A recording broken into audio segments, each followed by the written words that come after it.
ఏమండి రామానాయుడు గారు, మీరు ఈ పిల్లకి ఇచ్చా, ఈ పిల్లకి ఇచ్చా, ఈ పిల్లకి ఈ పిల్ల అన్నది అందరికి ఇస్తారా? ఎవరా? ఇది చెప్పల. మాకు విధి విధానాలు ఇంకా కుదరలేదు, విధి విధానాలు ఇంకా నిర్ణయిస్తాం, అప్పుడు చూస్తాం, అప్పుడు ఇస్తాం అనే పద్ధతులు ఏదో మర్మగర్భంగా మాట్లాడారు. అది కాదు కావాల్సింది. మీరు you have issued a GO. దీనికే విధి విధానాలు ఏంటి? దీనిలోనే ఉన్నాయో జీవోలో. ఒకసారి జీవో రామానాయుడు గారు మీ దగ్గర ఉందా? ఉండే ఉంటుంది గవర్నమెంట్ వరకు, లేదు నేను పంపిస్తా, చూసుకోండి.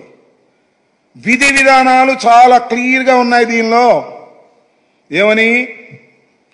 75% హాజరు కావాలి, మేం పెట్టింది. బిలో పావర్టీ లైన్లో ఉండాలి, మేం చెప్పింది. ఆధార్ కార్డు అనుసంధానం కావాలి, మేం చెప్పింది. బడికెళ్ళే ప్రతి పిల్లవాడికి మీరు ఇస్తా ఉన్నారు, బడికెళ్ళే పిల్లవాడి తల్లికి మేము 1500 ఇస్తా ఉన్నాం. మీ ఒక తల్లి ఉంటే 1500 అని అన్నాం మేము. మీరేమన్నారు? ఎంతమంది పిల్లలుంటే అన్ని డబ్బులు ఆ తల్లికి ఇస్తాం, 2 పిల్లలుంటే 30,000 ఇస్తాం. ఖచ్చితంగా జీవోలో ఏం రాశారయ్యా బాబు? మీరు గుర్తుపెట్టుకోండి. మళ్ళా మనం చదివినిపించా. మళ్ళా రామానాయుడు గారు మీరు ఎందుకు వచ్చారో నాకు అర్థం కాల. రావాల్సిన ఎడ్యుకేషన్ మినిస్టర్ లేదా ముఖ్యమంత్రి, లేకపోతే ఆ ఎడ్యుకేషన్ సెక్రటరీ. నిన్న ఏదో విద్యాశాఖ వాళ్ళు ఒక ప్రకటన ఇచ్చినట్టుగా విధి విధానాలు ఇంకా ఫైనల్ అయిపోయినాయి, విధి విధానాలు అయిపోయినాయి, అన్నీ అయిపోయినాయి.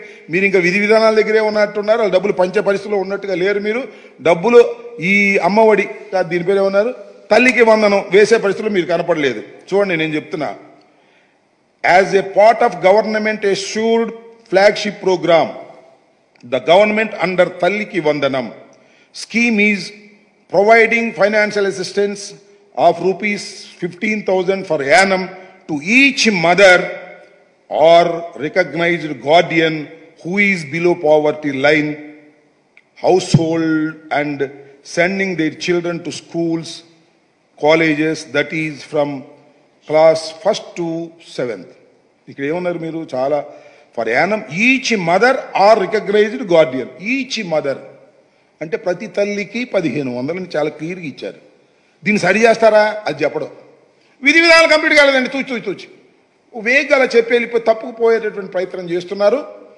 మీరు ఇప్పటికైనా స్పష్టంగా రామానాయుడు గారు చెప్పవలసింది. చెబితే చెప్పనే పోను, మాకు అభ్యంతరం లేదు. చంద్రబాబు నాయుడు గారు కానీ, ఎడ్యుకేషన్ మినిస్టర్ లోకేష్ గారు కానీ, మేము ఈ జీవోను మారుస్తాం. జీవో లేకుండా చేస్తారా? జీవోను మారుస్తాం. ప్రతి తల్లికి కాదు, ప్రతి విద్యార్థికి, స్కూల్కి వెళుతున్న ప్రతి విద్యార్థికి 1500 చొప్పున ఎంతమంది పిల్లలు వెళుతుంటే అన్ని 15,000 మేము ఇస్తాము అని చెప్పి మీరు మార్చిన రోజునే మిమ్మల్ని నమ్మశక్యమవుతుంది తప్ప, లేకపోతే మీరు బుడవగా కొడుతున్నట్టు అర్థమైంది. ఇది సింపుల్.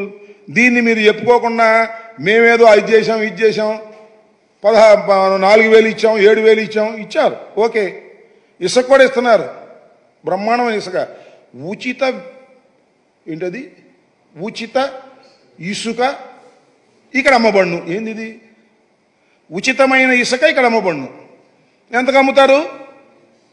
1,300 రూపాయలు టన్ను ఉచిత ఇసుక. ఉచితమైన ఇసుకను అమ్ముతారంట వాళ్ళు.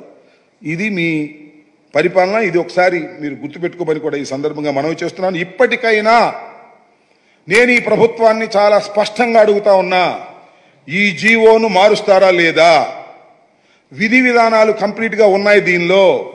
మీరు నాలిక మడతేసి తప్పుకోవడానికి ప్రయత్నం చేస్తున్నారు. అందువల్లే ముఖ్యమంత్రి గారు కానీ ఇంత పెద్ద ప్రోగ్రాం, ఇంత ఫ్లాగ్షిప్ ప్రోగ్రాం, ముఖ్యమంత్రి గారు హామీ ఇచ్చినటువంటి ప్రోగ్రాం, ప్రతి బహిరంగ సభలోనూ ముఖ్యమంత్రి గారు మాట్లాడినటువంటి ప్రోగ్రాం, ఈ ప్రోగ్రాంకి అమాయకుడైన మా రామానాయుడిని పంపించి, పాపం ఆయన కూడా ఏదో ఆయన ట్రోల్ అవుతున్నా అని చెప్పి ఆయన పంపించడం కంటే మీ అబ్బాయి లోకేష్ని పంపించి ఎంతమంది పిల్లలు బడికి వెళుతుంటే అంతమందికి మేము డబ్బులు ఇచ్చే బాధ్యత మాది.